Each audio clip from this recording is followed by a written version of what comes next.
aprovechamos el...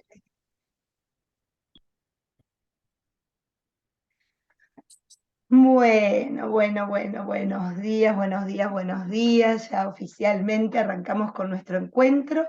Una vez más, continuando, eh, vamos a seguir buceando de alguna manera esta palabra bellísima que nos regala el evangelista Lucas, ¿no? La verdad que uno cuando entra a preguntarle al texto, a propósito de esto, ahora les voy a hacer un comentario, cuando uno entra a preguntarle al texto, realmente se queda con una riqueza y un tesoro que son maravillosos. Así que es un placer poder seguir hoy. Si alguno no estuvo la semana pasada o no escuchó la clase, vamos a comenzar el capítulo número 8. Nos queda un montón de Lucas. A mí me parece que vamos a terminar el año con Lucas únicamente, porque da para tanto cada capítulo que realmente es un placer. Ya en breve, en el capítulo 10, nos va a... En el capítulo 10 nos va a acompañar Adrián nuevamente, así que si Dios quiere lo tendremos en breve con nosotros de nuevo. Bien, porque les decía si uno se atreve a preguntarle al texto. Recién estaba escuchando a una pedagoga que hablaba sobre los desafíos de la inteligencia artificial y todo lo que trae como propuesta obligada de renovar nuestro sistema educativo. Nuestro sistema educativo estuvo enfocado por siglos en darnos una información a la cual accedemos leyendo, escuchando, investigando, la aprendemos y ante una pregunta examinadora damos a conocer la respuesta, que cuando es correcta pasamos el examen.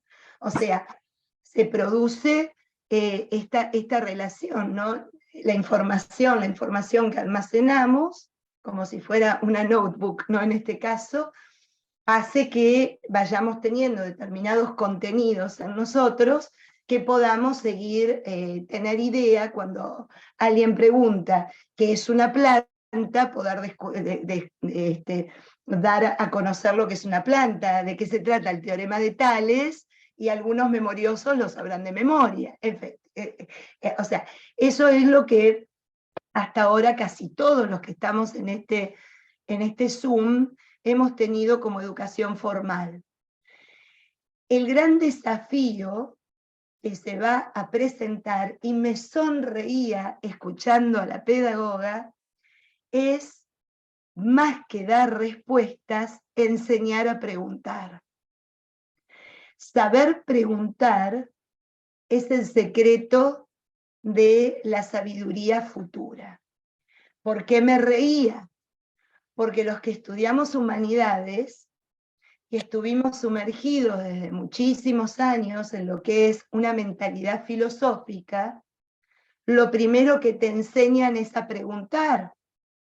Nunca te enseñan a que te conformes con la primera respuesta que puede aparecer ante una situación determinada. El hombre sabio no es el que más conoce, sino el que mejor pregunta. Fíjense que es tan antiguo, si lo vemos, me voy a remitir a la historia universal de nuestra cultura occidental, lo encontramos en un filósofo que no dejó nada escrito, pero que todo lo de él fue recogido por su discípulo. Estoy hablando de justamente Sócrates, ¿no? El primero que comienza con todo lo que es el raciocinio, el entendimiento, la capacidad de saber que hay algo superior en el hombre que lo hace enfrentarse en la búsqueda de la verdad con esa verdad. ¿Y cuál era el método que utilizaba? Justamente el camino, método, la mayéutica, Sócrates lo basa en un sistema perfecto y permanente de preguntas. Saber preguntar es es empezar a recorrer el camino hacia la sabiduría y hacia el encuentro con la verdad. Así que miren de dónde arrancamos. Por el lado oriental, recuerdo yo, en mi formación universitaria, que me tocó estudiar las filosofías de Oriente como de Occidente, todas las filosofías son en base a las preguntas, a los cuestionamientos. Pero por sobre todas las cosas, la que se destaca en este punto es el judaísmo. El sabio judío es aquel que pregunta la naturaleza, cuestiona lo que ve que se repite constantemente, cuestiona un sentimiento profundo que le nace al corazón. ¿Por qué sufrimos? ¿Por qué estamos deseosos, ansiosos? ¿Por qué nos entristecemos? ¿Por qué nos alegramos? Si ustedes toman desde el Génesis, que es lo que nos invita a la Iglesia a contemplar en la palabra estos días, ayer terminamos con el Génesis 1, hoy nos metemos con el Génesis 2, esa palabra bellísima en ese lenguaje mítico, para que nosotros entendamos de qué se trata la creación. Solamente el sabio judío que se preguntó sobre ello, inspirado por este Espíritu Santo, pudo sacar a la luz algo tan hermoso como son esos 2 capítulos que no tienen desperdicio y que me alegra tanto que los vuelva a proponer en el tiempo ordinario la Iglesia. En la 5ª semana del tiempo ordinario contemplamos algo de una manera diferente, porque a ver, a la creación la tenemos todos los días, desde que nos levantamos hasta que nos acostamos, empezando por nosotros mismos. Pero cuando la palabra, la revelación, me la vuelve a poner en el corazón para que me pregunte si yo contemplo, si yo disfruto este cielo que me regala y si me doy cuenta del suelo que me sostiene, de las piernas que me hacen caminar, de la capacidad que tengo para amar, para sufrir, para preguntar, ¿no? Nos hace de vuelta entrar en contacto con lo más hermoso que nosotros podemos tener, que es el encuentro con nosotros mismos, con Dios y con todo lo que Dios nos da para que nosotros realmente nos plenifiquemos y vivamos en lo bueno. Él mismo lo dice. Cuando terminó, vio Dios que todo era muy bueno. Y se lo entregó al hombre. Fíjense, vayan hoy y lean de una manera, hoy no tenemos tiempo, porque si no nos vamos a ir de Lucas, ¿no? No saben la tentación que tengo. Pero no, estamos con Lucas, pero vayan ustedes y disfruten cada cosa que lean del Génesis 2. No había allí jardín porque aún no había lluvias, no había brotes de agua, ni hombre que lo cultivase o que lo cuidase. Fíjense qué belleza.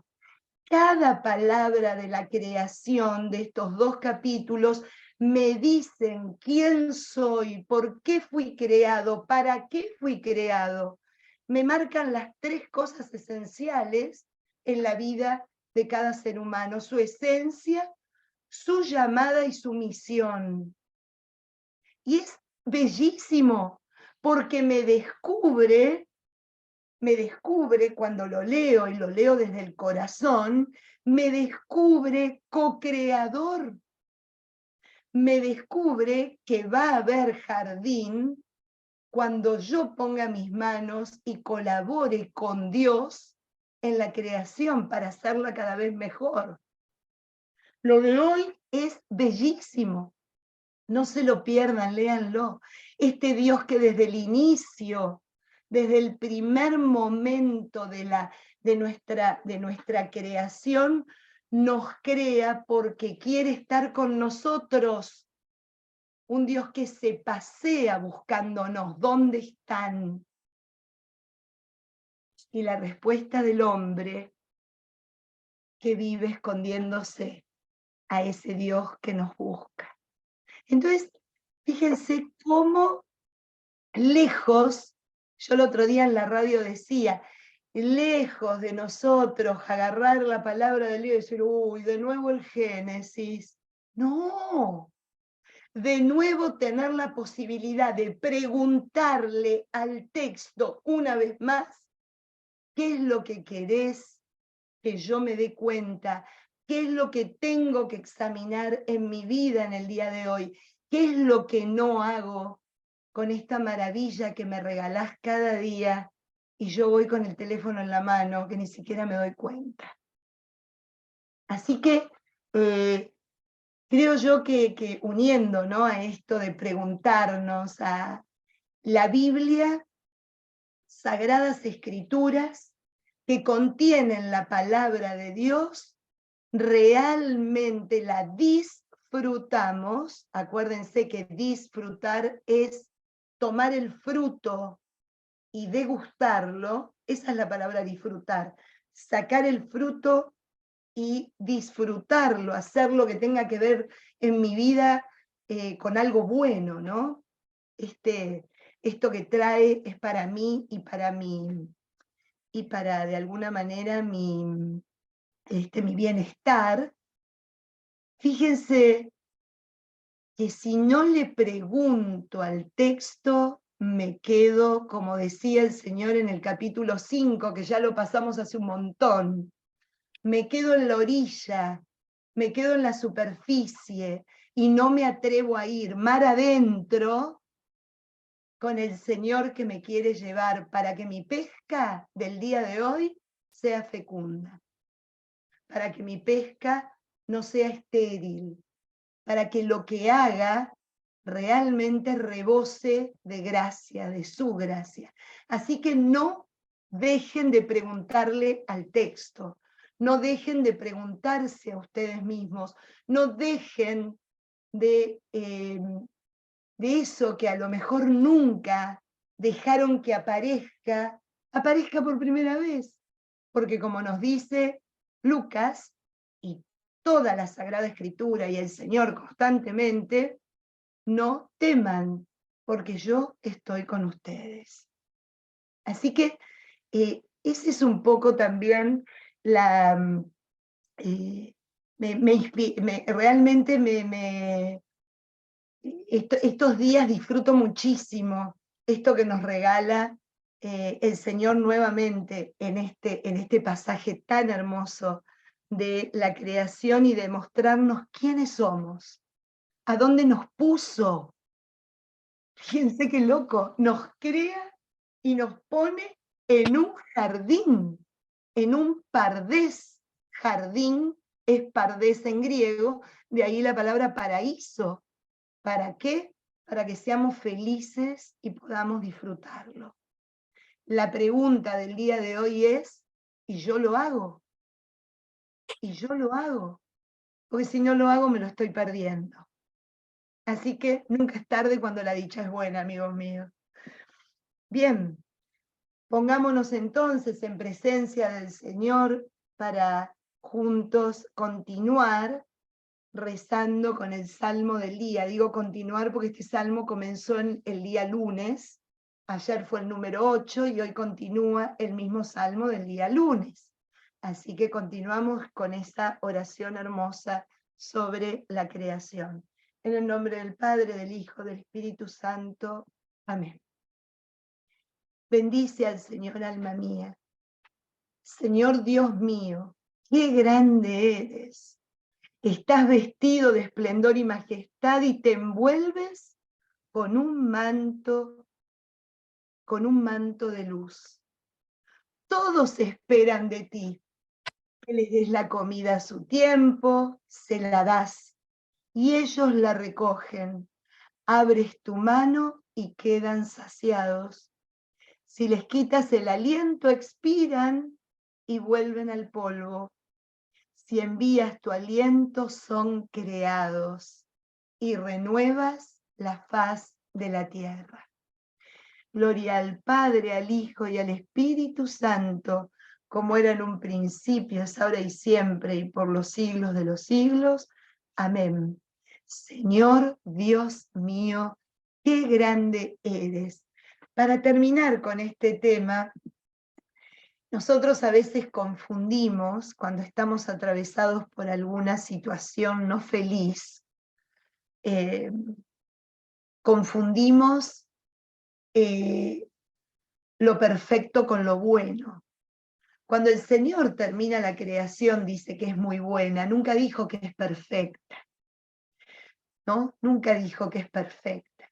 Y por eso nos enfermamos, por eso envejecemos, por eso tenemos un principio y un fin. Somos criaturas, esto que dice, nos da su aliento y vivimos, el ruaj, ¿no? Y en un momento dado ese aliento se va y dejamos de vivir.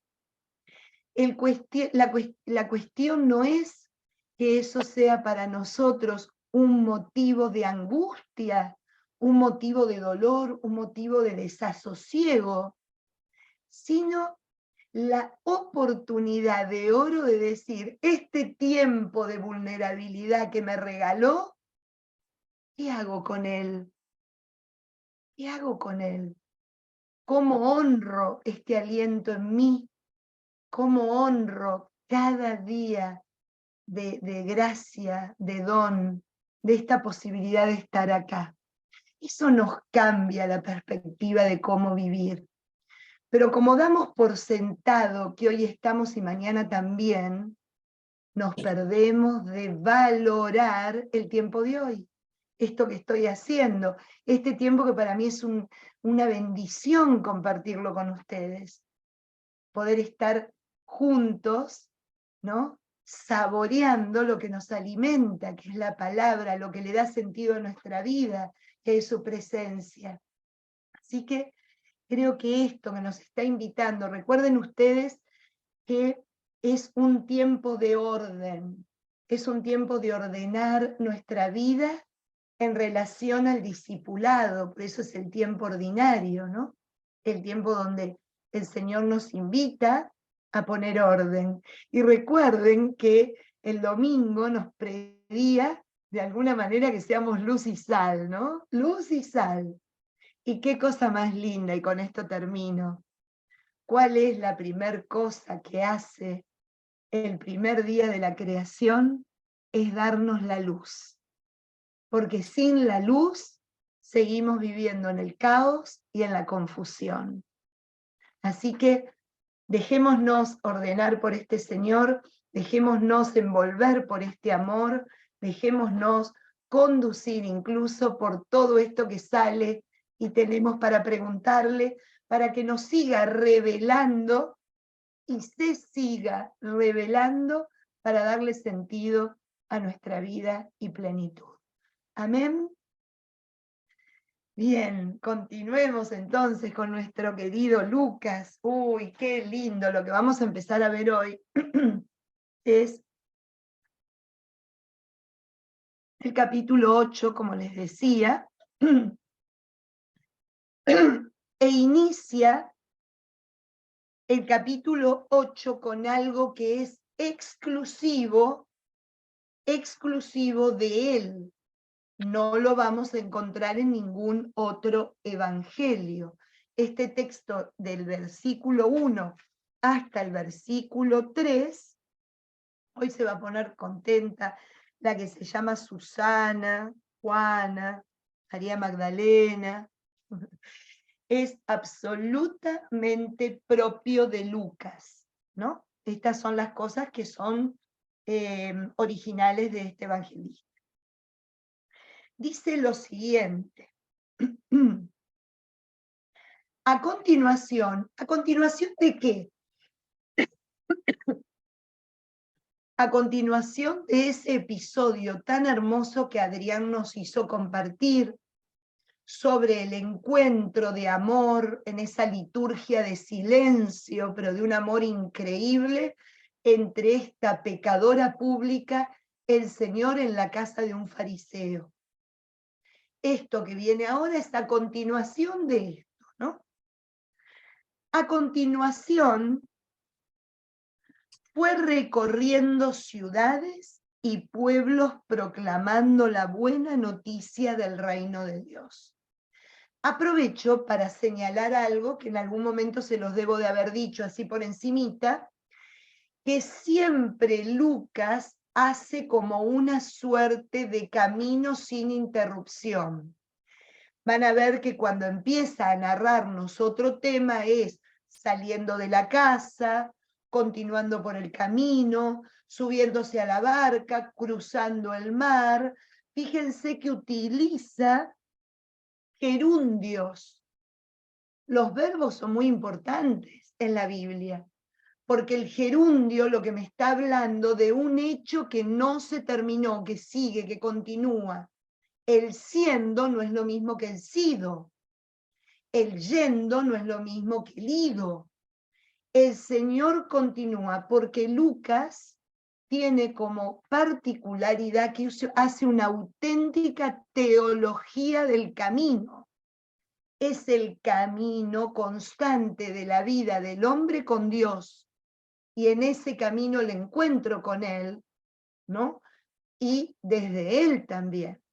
Entonces siempre vamos a ver que yo les contaba que del capítulo 6, finales del 5, hasta el capítulo 9, que ya casi lo estamos terminando, es este caminar el Señor por la Galilea, es este ir a modo gerundio por la Galilea, por el lugar del encuentro, del primer amor, de los llamados, de la formación, del ir haciendo a cada uno pescadores de hombres como Él quiere, no como queremos nosotros, ¿no?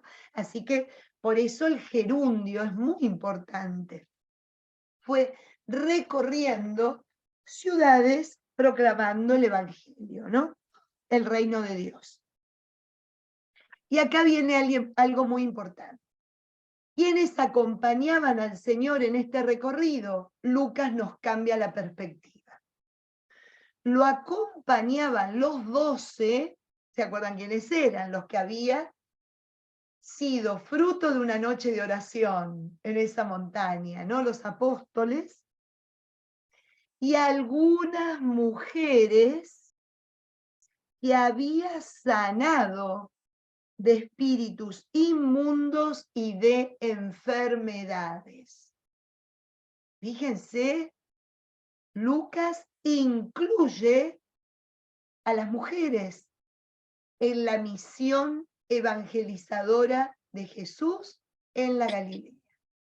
No solo son hombres, Lucas es griego, no hay discriminación entre uno y otro, y el rol que tiene un hombre es el rol con sus características propias, idéntico a la misión que tiene la mujer, con su impronta, con su propia esencia, pero también invitada a sumarse a este camino de evangelización y de mostrar al mundo el reino de Dios. En una palabra, al reino lo mostramos todos. No hay nadie que se quede afuera. ¿Y quiénes son las que lo acompañaban? Ahí está muy lindo.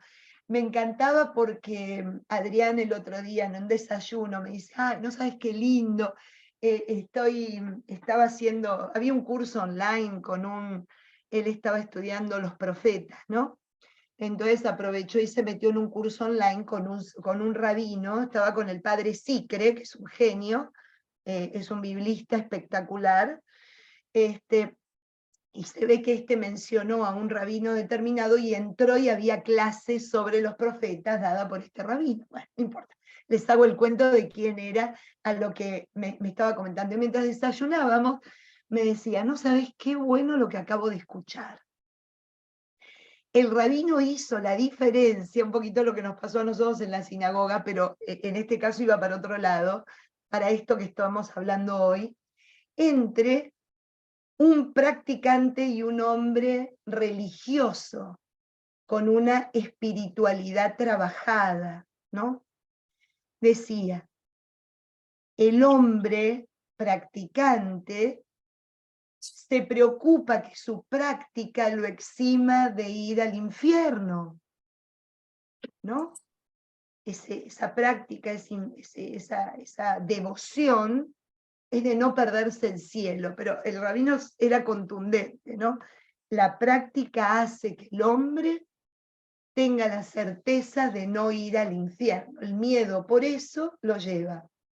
En cambio, el hombre religioso, con una espiritualidad trabajada, es el que viene del infierno. Es el que sale del infierno.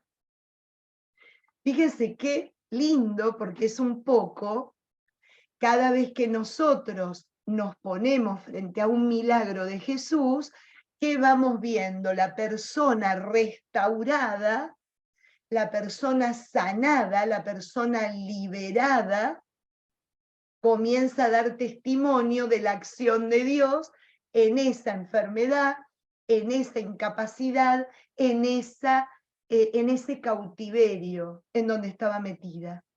Y comienza a ser un misionero, un discípulo, alguien que a viva voz dice, el efecto de Dios en mi vida es tal cosa, ¿no?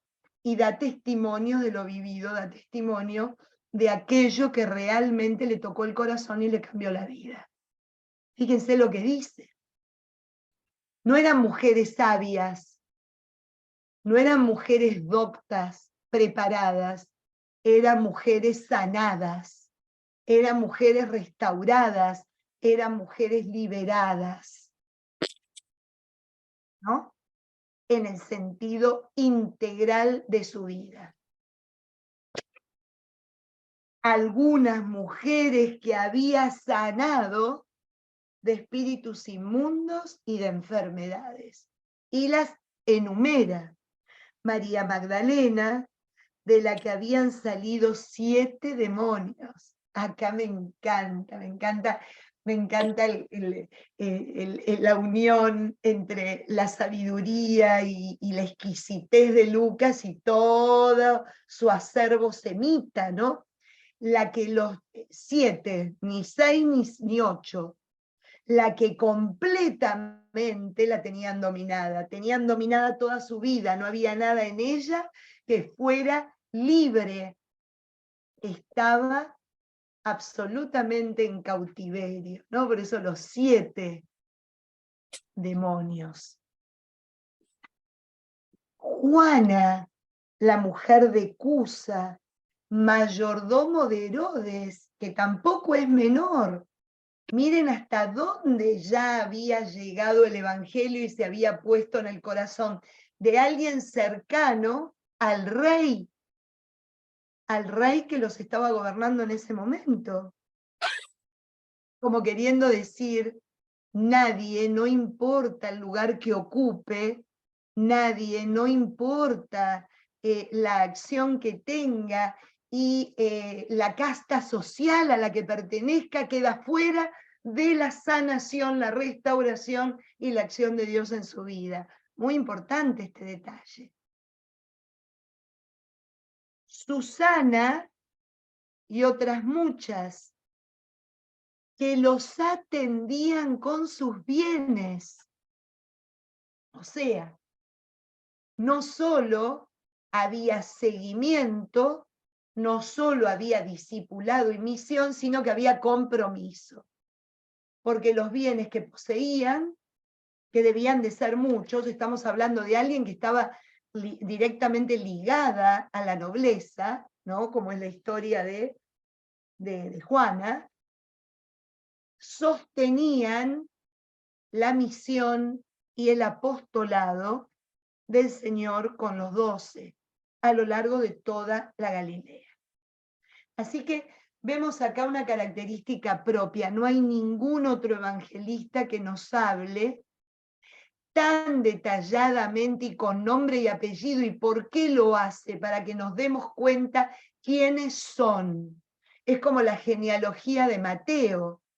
En la genealogía de Mateo, el Señor se encarga muy bien de poner el nombre de aquellos a quienes probablemente sea motivo de vergüenza, no de alegría, en el árbol genealógico de alguien. Una prostituta, alguien que se acostó con su suegro, otra que es de otro pueblo distinto, pagano, que no viene, que no nació dentro de lo que es el pueblo creyente de Israel, pero no, en la genealogía de Mateo, con nombre, están todos los que efectivamente el Señor quiso tener como antecedente en su vida, con aquellos que dice en voz alta: yo vine para encarnarme en toda la humanidad, en lo bueno y en lo malo, en toda la humanidad. Y acá lo mismo. Acá pone nombre, acuérdense que cuando hay nombres, porque nos quiere dar un dato, porque si no el Evangelio, ¿qué hace habitualmente? Una mujer, un hombre, un rico, un pobre, ¿no? No tienen nombre. Un discípulo que sí se sabe el nombre y el otro no, para que yo me ponga en ese lugar. Acá es para que yo aprenda quiénes eran. Algo muy, muy importante. Bien, y comienza, un poquito hablábamos la semana pasada, cuando Adrián nos regaló del capítulo 7 la primer parábola de la misericordia, que fue esa parábola que encontrábamos encerrada en el evento entre Simón el fariseo y la mujer pecadora pública, ¿no? Esa parábola de a quién le perdonarán más, al que le debe más, al que le debe menos. Eso es una parábola. Eso es una parábola. Acá vamos a entrar en el capítulo 8 a otra serie de parábolas que se van a continuar. Son un montón, es el que más parábolas tiene. Lucas es el que más parábolas utiliza para enseñar, y el que más originalidad pone en ella, ya que hay parábolas en Lucas que no encontramos ni en Mateo ni en Marcos, ¿no? Les doy algunos ejemplos: la del hijo pródigo, la de el samaritano. Son parábolas que solamente encontramos en este evangelio, por citar estas como las que me vienen primero a la cabeza, ¿no? Acá comienza con una que es muy conocida. Pero acuérdense, ¿qué decía recién cuando empezamos? Recorría la Galilea hablando del reino de Dios con los 12 y con las mujeres. ¿Y ahora qué es lo que va a hacer? Le va a decir a estos 12 y a estas mujeres de qué se trata la misión, cómo van a hacer la misión. Y por eso la parábola del sembrador. La vamos a leer para que vean algunas diferencias con Mateo y con Marcos. Se reunió un gran gentío, y se añadían los que iban acudiendo de una ciudad tras otra. Entonces les propuso una parábola. Salió el sembrador a sembrar la semilla. Al sembrar, unas semillas cayeron junto al camino.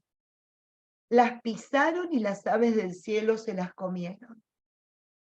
Otras cayeron sobre piedras. Brotaron y se secaron por falta de humedad.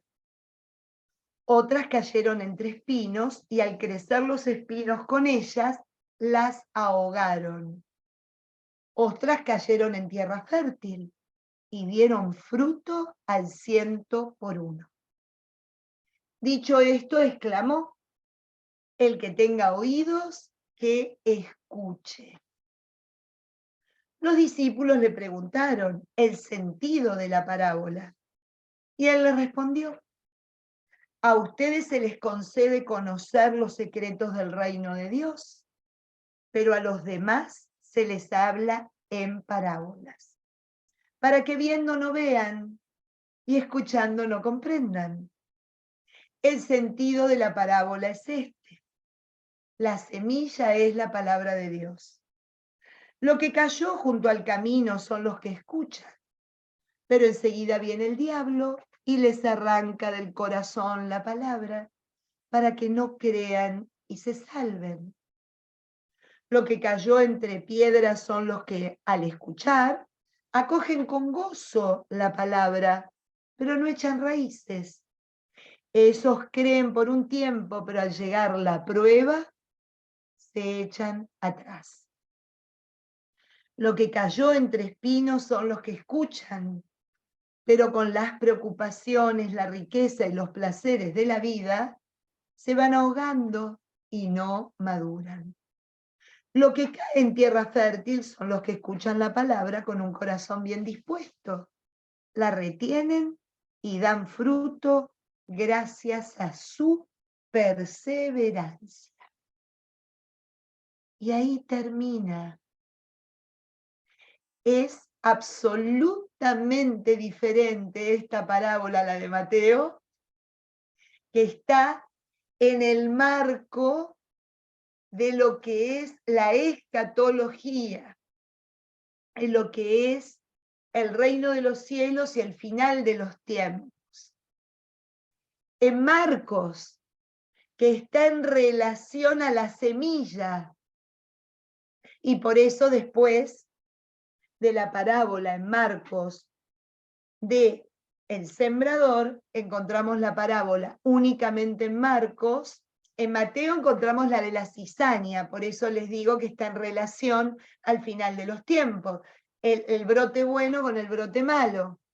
El arrancar no nos corresponde a nosotros, sino a Dios al final de los tiempos.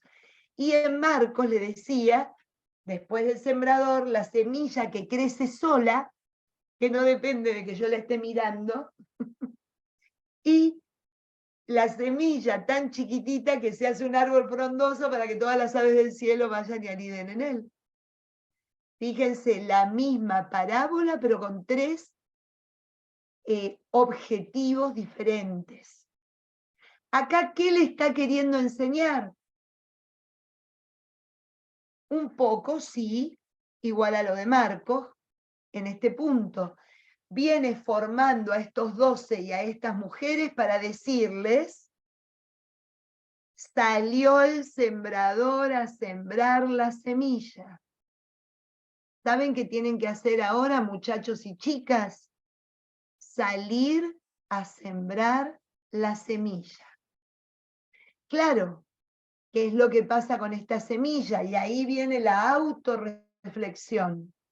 Esta semilla puede caer al costado del camino, esta semilla puede caer sobre piedra, estas semillas pueden caer entre espinos, o estas semillas pueden caer en tierra fértil.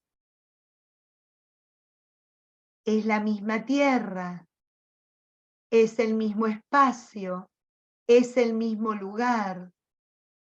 Esto pasa en cada uno de ustedes. Ojo con pensar que son tierra fértil. ¿Por qué? Porque a ustedes también puede ser que al caer la semilla venga el diablo y se las arranque de su corazón para que no crean, para que no se salven. Ahora vamos a hablar un poquito de esas dos cosas que presenta Lucas, ¿no? Puede ser que en ustedes la semilla haya caído y no eche raíz. Entonces tenemos una efusividad tremenda en algunos momentos de nuestra vida, pero cuando llega la prueba nos encontramos diciendo: ah, no me vengas a hablar de Dios, no me vengas a hablar de todo esto, porque mirá lo que me está pasando. Puede ser también que nuestra semilla caiga entre espinos y las preocupaciones cotidianas, las ¿cómo se llama? Las tentaciones o el afán por buscar siempre lo que nos hace bien y lo que nos hace sentir bien, eso se llama placer, ¿no? La ahoguen y no la dejen madurar. Pero también puede ser que nosotros reconozcamos cuando cae en esta tierra fecunda y da fruto, y da un fruto apetecible, no solo para nosotros, sino para los que nos rodean, y vieron como las flores, tengo unas flores que enchastran porque tienen unas semillitas que son como color cúrcuma, y donde caen dejaron la huella. Bueno, uy, dio un fruto tan bueno que veo cómo cae la semilla y empieza a crecer esto que salió de mí en otro y genera vida también en el otro. En una palabra, lo primero que tenemos que ver es que estas 4 realidades están dentro de mi corazón. ¿Para qué? Para no detenerme con la excusa de decir esto no vale la pena porque cae en piedra, esto no vale la pena porque cae entre espinos, esto no vale la pena porque van a venir los pájaros y se lo van a llevar volando. Siempre vale la pena porque una sola cosa les dice al inicio y hay que escuchar con atención. Por eso dice el que tenga oídos, que escuche. El sembrador salió a sembrar. Punto. ¿De qué se trata este discipulado? De sembrar. ¿De qué se trata este discipulado? De no sacar cuentas. ¿De qué se trata este discipulado? De no darnos aires de expertos agrimensores, ¿no? O agricultores. De lo único que se trata este discipulado es de sembrar la semilla, pero ojo, que nadie siembra la semilla que no tiene. Nadie siembra la semilla que no lleva consigo. De eso se trata. Paréntesis para una explicación bíblica. La parábola era uno de los recursos pedagógicos más usados desde todos los tiempos por los rabinos y los profetas en Israel. Les invito que por curiosidad vayan al capítulo 17 del libro del profeta Ezequiel, para que vean una parábola en los tiempos del destierro en Babilonia, siglo VI antes de Cristo, para que vean cómo lo utiliza de la misma manera. ¿Por qué es importante que hagan comparación? Para que vean que el profeta da la parábola que Dios le pone en su corazón para que le transmita al pueblo, e inmediatamente es Dios quien se las explica, porque todos lo están mirando así con ojos de vaca. ¿Vieron la vaca? ¿Y qué significa esto, no?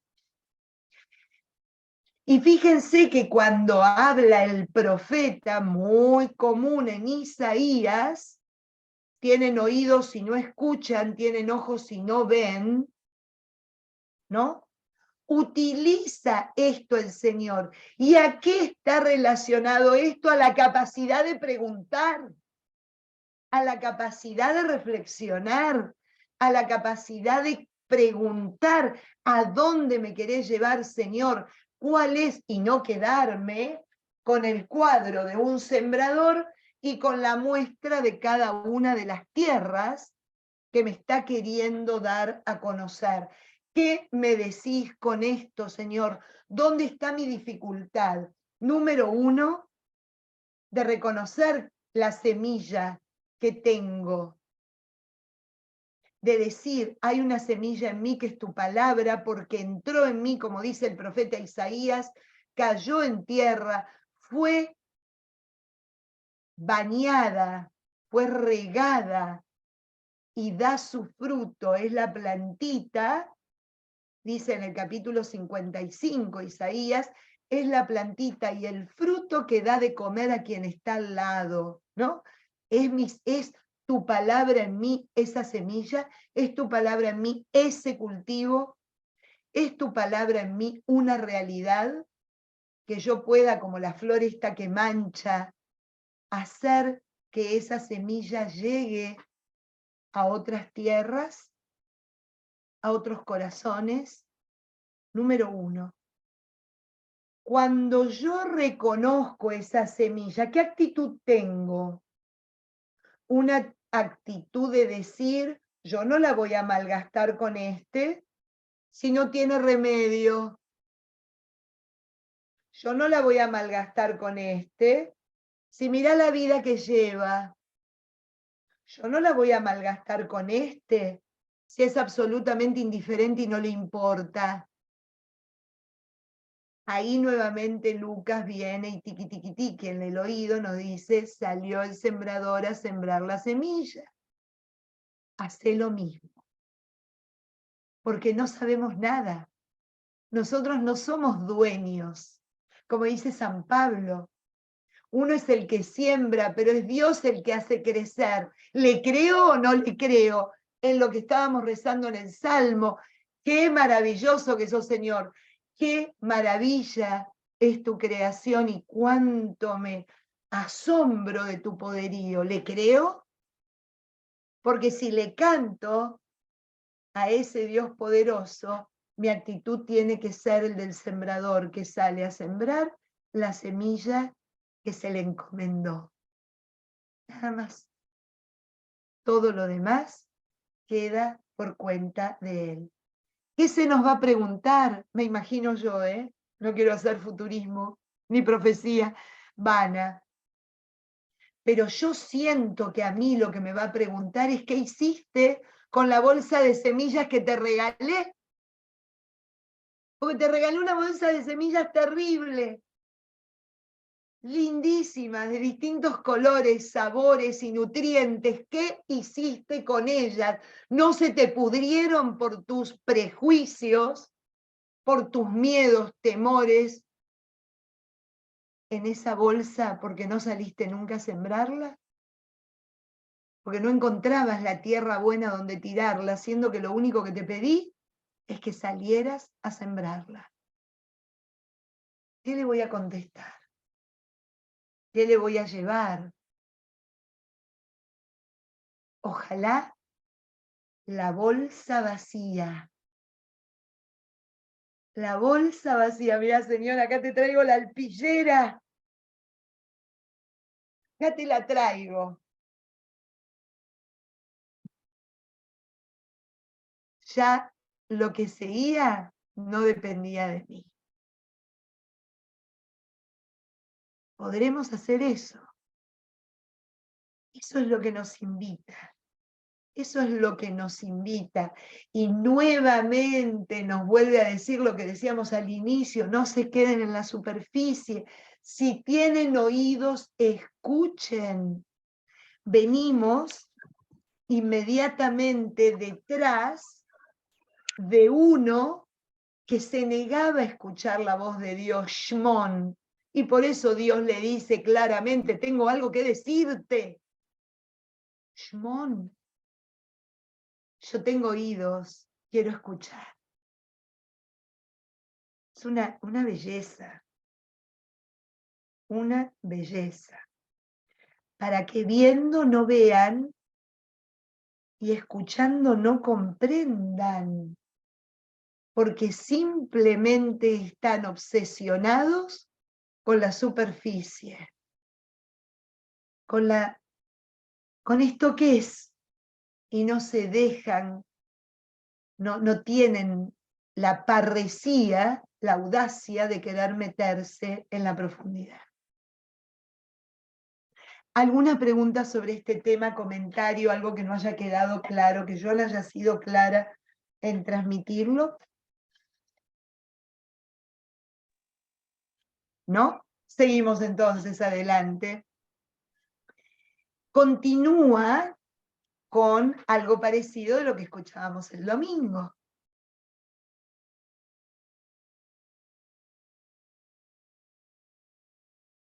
y con el mismo sentido del sembrador que sale a sembrar la semilla, ¿no? Fíjense que vamos a ver cómo todo continúa en el mismo, con el mismo mensaje de profundidad. Nadie enciende una lámpara y la cubre con una vasija, sino que la coloca en el candelero para que los que entran vean la luz. ¿De qué habla el Señor? Habla de esto. Esta era la lámpara. Esta era la lámpara de aquel momento. En la mudanza se me perdió la mecha. Así que tendré que conseguir otra. Aquí se le ponía el aceite, ¿no? Y con una mechita, con una mecha, tenían, no se le colocaba a esta lámpara un cacharro encima, ¿no? Nadie la enciende para hacer esto. Nadie la enciende para hacer esto. Bueno, está en el mismo tenor que la semilla. La semilla, si no la siembro, se pudre. Se pierde. La lámpara, cuando la enciendo, es para que ilumine. Pero fíjense lo que dice. Se la coloca en el candelero, bien arriba, en un lugar que estaba para estas cosas, para que los que entran vean la luz. Todos los que entran vean la luz. Esta palabra, que antes era semilla, en el relato anterior, en esta parábola de la semilla y el sembrador, ahora es la luz, porque la palabra de Dios, como dice el salmista, es la luz que ilumina mi camino.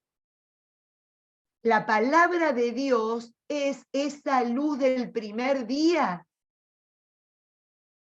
La palabra de Dios es esa luz del primer día que es absolutamente indispensable para ver el desorden, para ver lo que está roto, para ver lo que está sucio, para ver lo que está enfermo, para ver lo que está completamente en malas condiciones y empezar a hacer algo al respecto en todos esos ámbitos. Poner orden, limpiar, sanar, restaurar. Es indispensable. Cuando el otro día el Señor nos decía, y yo el domingo me quedé meditando un poco la homilía del Padre y yo decía, me vino a la cabeza, que después el lunes me sorprendió porque era la primera lectura, me vino a la cabeza el primer día de la creación, claro. Ustedes son la luz del mundo. Una luz que primero tengo que dejar, número uno, que ilumine mi vida. Porque la lamparita no da luz si no se enciende ella, si no contiene ella la luz para otros. Entonces no es algo ajeno a mí. Yo soy luz del mundo si dejo en mí encenderse esa luz que Dios crea para todo lo que acabamos de decir. Y es una luz que no es mía. La lámpara no dice o no piensa o no la muevo así y porque sí se enciende. No, hay que ponerle la luz, hay que dársela. La luz a la que hace alusión la creación y Jesús es la luz que viene de Dios. Es Dios en mí provocando eso. Es Él en mí iluminando. Es Él en mí ardiendo. Para, fíjense qué bonito, no para sí mismo, no para mí misma, sino, por eso, sería colocarme abajo de la cama o meterme abajo de una vasija si fuera para mí misma, sino ¿para qué? Para ponerse en el candelero e iluminen a todos los que entran a la casa y vienen buscando la luz porque salen de las tinieblas. Fíjense qué bonito la acción. Acá me dio una semilla para sembrar, para que crezca. Y acá me da una luz para que brille, para que ilumine, ¿no?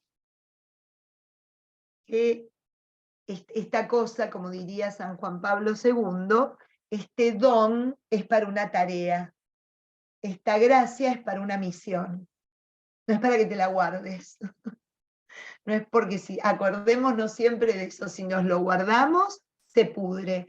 Si nosotros nos iluminamos constantemente solamente a nosotros, termina apagándose el fuego, termina apagándose, ¿no? Si yo le pongo a esto otra cosa encima, le falta aire, le falta eso que la hace cada vez más viva y más fuerte y más clara. Después dice, no hay nada encubierto que no se descubra algún día, ni nada escondido que no se divulgue y se manifieste, ¿no? Esto que está en lo interior de nuestro corazón, ¿no? Esto podríamos decirle de alguna manera en claro español, ¿a quién vamos a engañar? ¿A Dios? Qué tarea infructuosa la nuestra, porque Dios todo lo ve. Dios sabe lo que hay en nuestro interior, sabe lo que hay en nuestro corazón, sabe lo que hay en nuestro pensamiento y lo deja en claro, ¿no? Viendo lo que estaban pensando, les dijo, ¿por qué tal cosa? Viendo lo que estaba pensando Simón sobre la mujer, le dijo, Simón, tengo algo que decirte. ¿No? Esto, nada encubierto que no salga a la luz. Por eso, este encuentro con Dios, de la manera que lo va mostrando en este formarnos, en este enseñarnos lo que significa ser discípulos, es un encuentro que modifica integralmente todo nuestro ser. Al Señor le importa lo que hacemos, pero también lo que pensamos. Le importa lo que determinamos, pero también el sentimiento profundo de dolor, de agradecimiento, de inquietud, de lo que sea. Todo en nosotros grita por el Señor, porque es el deseo de Él por todo lo nuestro. Es un deseo que se convierte como en un imán, ¿no? Nada queda sin manifestarse, ¿no? ¿Vieron esos dichos españoles? A la larga todo se sabe, a la larga todo sale a la luz. Bueno, son dichos muy ciertos basados en esta verdad que es la palabra de Dios. Presten atención y oigan bien, ¿no? Siempre. Este llamado al discipulado, porque al que tiene se le dará y al que no tiene se le quitará aún lo que parece tener. ¡Wow! ¡Qué complicado! ¿De qué me estás hablando? ¿De qué se trata, Señor? ¿Cómo no te voy a preguntar? ¿Esto está más oscuro que el chocolate negro, ese bien, bien oscurito, al 70%? A ver, ¿qué es al que tiene? ¿Al que tiene qué? Al que tiene esta capacidad que habla desde el inicio del Evangelio, de ser humilde, de estar abierto, de dejarse hacer, de verse, ¿no? De dejarse moldear, de tender menesterosamente hacia Dios, sabiendo que de Él se recibe absolutamente todo, lo que se sabe, lo que se cree, lo que se espera, lo que se puede, ¿no? Por eso dice, lo que parece tener, ¿no?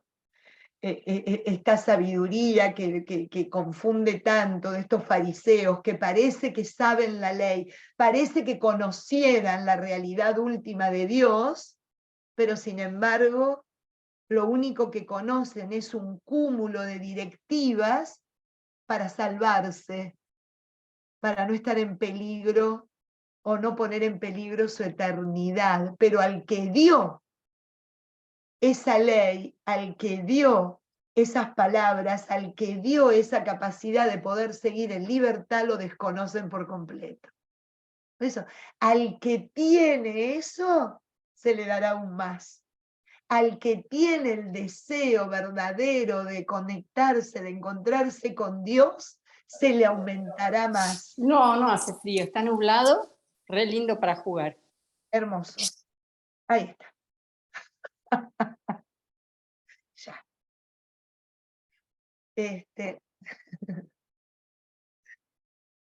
¿No? Bien, fíjense cómo utiliza en un lenguaje parabólico verdades que, claro, ¿qué es lo que tengo y se me dará más? ¿Qué es lo que... Por ejemplo, también al que tiene la capacidad de dar. En otra parte del Evangelio, al que da, se le dará cada vez más, ¿no? Este manantial inagotable de gracia que al que se dispone como el sembrador, al que tiene esta disposición de seguir sembrando, no se le acaba nunca la aljaba. Pero al que va con cautela diciendo, acuérdense lo de los talentos, ¿no? Quítenle a este porque es un miedoso. ¿Qué muestra? Que no tiene muná, que no tiene confianza, que no sabe de una entrega verdadera a Dios, de su quehacer cotidiano. Por último, en este tramito, antes de seguir con otro de sus manifestaciones / milagros, del versículo 19 al 21 también tiene algo que a veces se malentiende lo que el Señor quiere decir, porque es muy difícil sacar la palabra de Dios de contexto. Yo la saco de contexto y, como diría el padre Charpentier, me quedo con el pretexto de hacer decirle al texto lo que yo quiero que diga, pero no lo que viene queriendo decir, lo que me viene instruyendo, lo que me viene regalando para que yo crezca en plenitud y en ese encuentro fecundo con Dios, ¿no? Dice, se le presentaron su madre y sus hermanos, pero no lograban acercarse por el gentío y le avisaron, tu madre y tus hermanos están afuera y quieren verte. Él entonces les replicó, mi madre y mis hermanos son los que escuchan la palabra de Dios y la cumplen.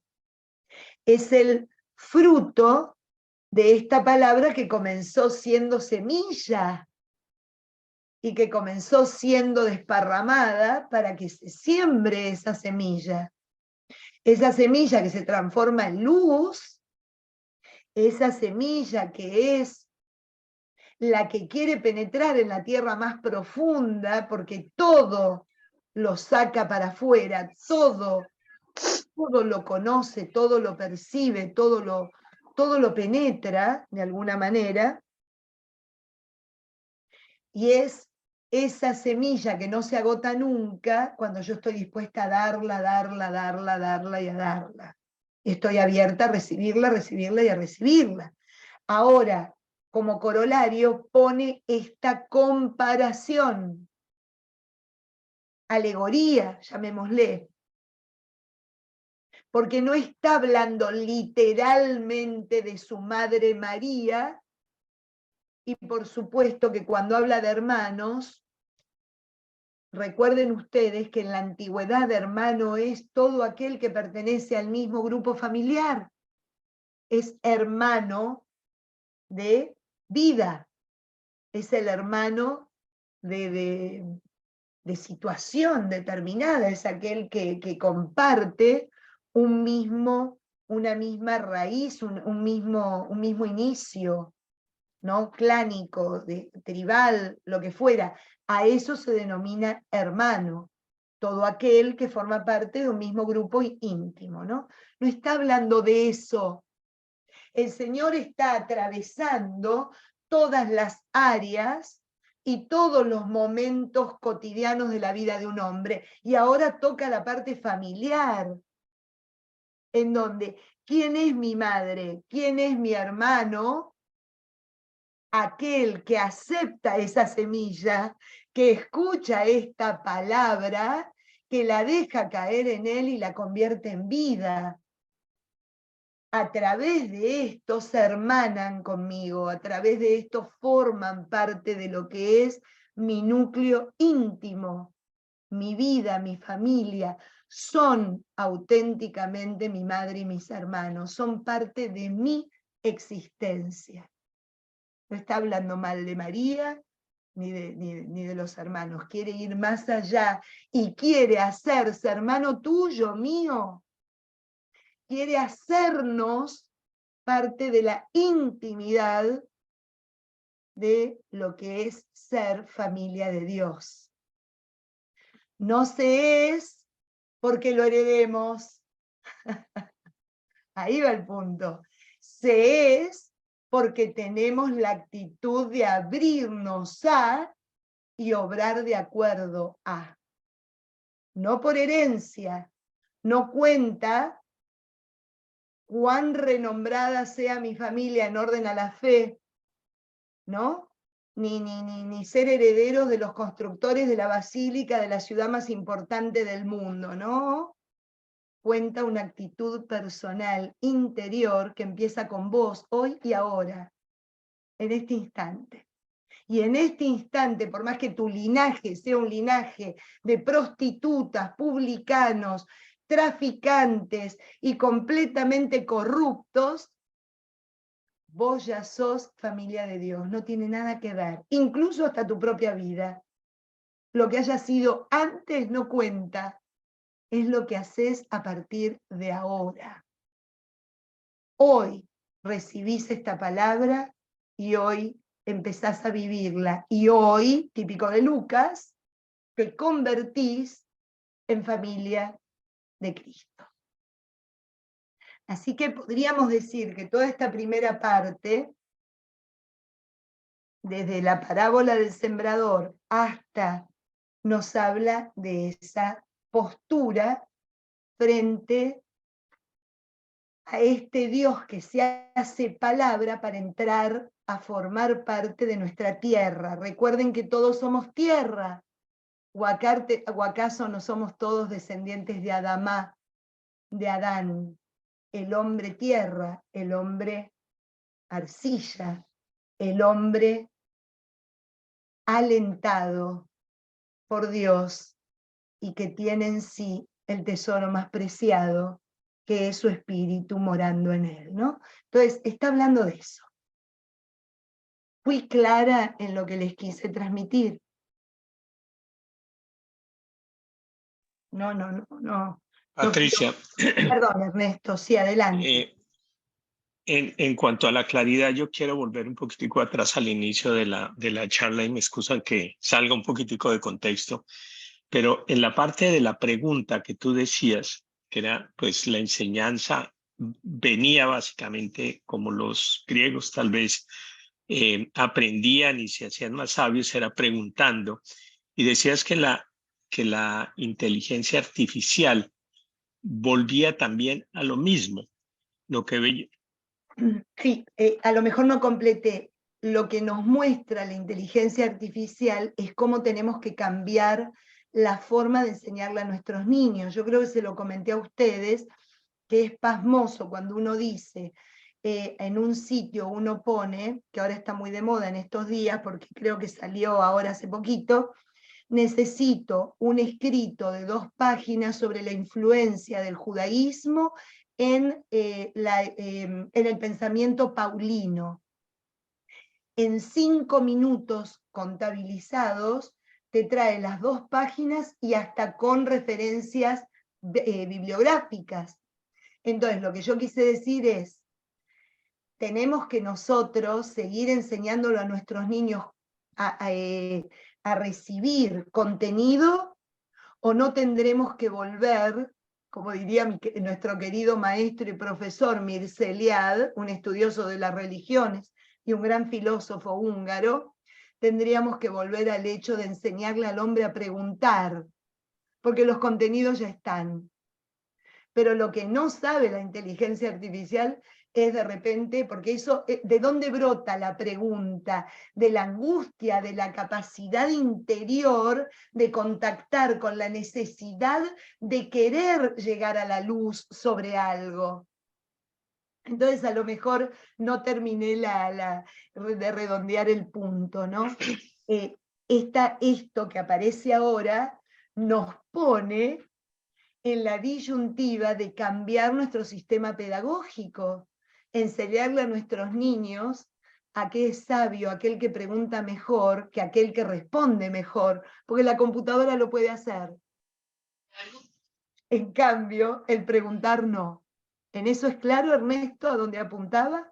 Sí, sí, Patricia, porque es que también me ponía yo a pensar que hoy día nosotros antes se preguntaba, era un maestro que pues ya había tenido una cantidad de información y había estudiado, etcétera, pero hoy día lo que le preguntamos es a Google, ¿no? Entonces, muchas veces lo que estamos recibiendo tampoco es la respuesta adecuada. Yo soy un poco crítico de preguntar porque a veces como que interfiero mucho en la vida de las personas, y esto por qué, y esto para qué, y si se enfermó, cuál fue la razón de la enfermedad, todas esas historias. Bueno, Pero también me pasó ahora con alguien que le mandé algún escrito y me dice, consulté con Google y eso dice que no es cierto. claro, puede Entonces, ser. pues Sí, sí. pienso que la pregunta sí tiene que ser muy inteligente y saber a quién se le hace. Puedo ahí separar como 2 temas diferentes. En lo que es el arte de la comunicación interpersonal, uno puede acompañar a otro y uno puede de alguna manera hacerle sentir al otro que nos interesa sin caer en la infidencia, ¿no? Justamente eso ya es algo propio de lo que, por ejemplo, cuando uno se prepara para el curso de acompañante espiritual, uno entiende de que la pregunta curiosa no lleva a necesariamente a lo que se quiere alcanzar con la persona a la cual estás acompañando, ¿no? Así que coincido contigo, no cualquier pregunta. Yo estaba hablando de esas preguntas que justamente tenemos que practicar, acostumbrarnos y aprender a realizar, ¿no? De las verdades últimas. Por eso yo digo que qué genial de cómo volvemos a lo antiguo, porque Aristóteles no era cualquier pregunta, enseñaba a preguntar, perdón, Aristóteles, Sócrates, el sistema de la mayéutica no era cualquier pregunta, sino las preguntas. Por eso yo empecé diciendo, es más sabio el que sabe preguntar, no cualquier pregunta vale. Es un adiestramiento el saber preguntar, y mucho más coincido contigo en las relaciones interpersonales de comunicación, donde uno tiene que ser extremadamente prudente, ¿no? Porque lejos de ayudar, a veces el otro se puede sentir interrogado, y lejos de acercarlo, lo repelemos, ¿no? El otro se puede sentir, por una pregunta mal hecha, interrogado, juzgado, valorado injustamente. Por eso la sabiduría de ir preparándonos para una buena pregunta, ¿no? Que es donde el Señor nos pone. Y la Biblia, la Sagrada Escritura, definitivamente está abierta frente a nosotros para que nosotros nos atrevamos a preguntarle. De cómo aprendamos a preguntarle es la riqueza enorme que iremos teniendo. Porque alguien que lee la Biblia de manera literal le puede preguntar erróneamente. ¿En cuántos días se creó el mundo? En 7. ¿Se creó el mundo en 7 días? Por supuesto que no. Lo que me quiere hablar es de otra cosa. Me quiere llevar a otro tema, que hoy día no vamos a poder entrar ahí. Pero eso es a donde yo tendía, ¿no? De hacerle realmente, de tener la capacidad de aprender a preguntar, para alcanzar la verdad como los filósofos antiguos, de alguna manera. Por ejemplo, una de las cosas importantes que me parece interesante que hoy día aprendan los niños es esto que vos decías. Uno pone una cosa y aparece cualquier cosa. A ver, la porquería de esta cajita es tremenda, ¿no? Entonces, bueno, saber preguntar y saber dónde buscar va a ser realmente el adiestramiento que me parece a mí que vamos a tener que ir generando en los jóvenes y en los niños, en las personas en edad de formación, ¿no? Me da la sensación. Bueno, antes pasaba que también te venía en manos algún libro que después tenías un buen profesor que te decía, bueno, este libro, más que aclarar, oscurece, ¿no? o un sistema de pensamiento. Eso existió en todos los tiempos también, ¿no? Y cuando era oral, la discusión de los filósofos públicos, uy, mira lo que está diciendo, no tiene nada que ver. O sea, eso pasó siempre. Lo que pasa es que hoy día es tan inmediato y es tan universal que estamos expuestos a mayor cantidad de respuestas. Antes escuchabas a un tipo en la calle, antes leías un libro por mes, no más que eso. Pero hoy día, entre la televisión, la radio, los medios y los media, YouTube, Google y todo lo que uno pueda mencionar, madre mía, está expuesto a un universo de cosas y en segundos nomás. Así que eso es lo que sí varió, la inmediatez y la cantidad, definitivamente. Gracias, Patricia. De nada, Ernesto, un placer. Elaine, adelante, que tenés tu mano levantada. Sí, casualmente con lo que estábamos conversando con Ernesto, porque es como que ahora con tanta información es eso, ¿no? La pregunta es más hacia afuera y me llevó más hacia María, que ella en silencio ponderaba las cosas en su corazón para recibir esas respuestas, ¿no? Entonces es más que buscar las respuestas a nuestras preguntas afuera, que es lo que nos lleva ahora el mundo, es usar el ejemplo de María, de buscar esas respuestas ponderando en nuestro corazón, ¿no? Y que nos vengan realmente de Él, en claridad, en sabiduría, ¿no? Entonces simplemente eso se me vino a lo que estaba justo comentando Ernesto, ¿no? Pero bueno, no sé. Fíjate, Elaine, que cuando, siguiendo un poco con los filósofos griegos, a la par que empezaron a aparecer estos filósofos que nos llevaban a buscar la verdad que, como diría Platón, es el bien, ¿no? Y la libertad, otro filósofo, ¿no? El bien siempre nos lleva a la libertad y nosotros lo podemos leer, que todo hombre bueno es libre y que la verdad es el bien y la libertad, ¿no? La verdad los hará libres, dice el Evangelio de Juan. En la época de Sócrates y en la época de todos esos pensadores antiguos existían los sofistas, que decían cualquier cosa, que decían lo que querían escuchar, que endulzaban el corazón y llevaban al error. O sea, fíjense como siempre, porque no hay nada nuevo bajo el sol, amigos. Exacto, cierto. Lo dice el Eclesiastés. Lo único que hay es la forma, que como decía Elaine, es un bombardeo informativo que da calambre, ¿no? Que pasma de alguna manera. Pero así es, así es, así es. Gracias, Pati. Bueno, nada, preguntémosle a la palabra, preguntémosle, no nos quedemos, que ahí es donde nos quiere llevar al Señor, al mar adentro, mar adentro. No nos perdamos esa posibilidad. Bueno, amigos, les mando un beso enorme. Estamos ya concluyendo. Nosotros tenemos un amigo en estos miércoles, que algunos lo conocemos muy bien y lo queremos mucho, que es Andrés Trujillo. Y Andrés, nuestro querido Andrés con Darlene, este fin de semana, el día 11, para ser más, el día sábado a las 4 de la tarde, van a estar dando un concierto lindísimo en la Ermita de la Caridad. No se lo pierdan porque es realmente una belleza, es un concierto al amor por estar tan cerquita el Día de los Enamorados, el día de San Valentín.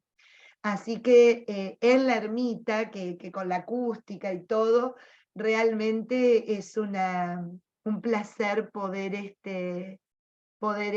escucharlos y compartir. Así que nada, se me ocurrió porque a veces Andrés, su mamá, sus hermanos vienen a este chat y digo, no se lo pierdan, si pueden, los que viven por Coconut Grove o cerquita, 4 de la tarde en la Ermita de la Caridad, realmente una belleza escucharlo a Andrés y a Darlene. Así que estoy segura que nos va a deleitar como siempre. Así que nada, no me quería olvidar de eso, que me lo anoté. No te olvides de Andrés. Así que bueno. Perdón, no leí. Sí, como no, en la ermita a las 4 de la tarde, Daniela. El sábado 11. Sábado 11 a las 4 de la tarde. No, hoy no. Así que invitadísimos todos. Bueno, les mando un beso enorme, enorme, enorme. Y que estén muy bien y que tengan una semana muy linda. Cuídense mucho. Y nada, seguimos en contacto si Dios lo permite. Gracias, Patricia. Feliz día. Igualmente. Gracias, Pati. Gracias, Un beso muy grande, un beso grande. Gracias, Patricia. Buen día. Un Gracias, beso, Patricia. Eva. Bendiciones. Adiós, Gracias, adiós, que les vaya Patricia. muy bien. Adiós, Nuria. Adiós, adiós, adiós. Gracias, Adiós, Pati. bien. Chau, Cris.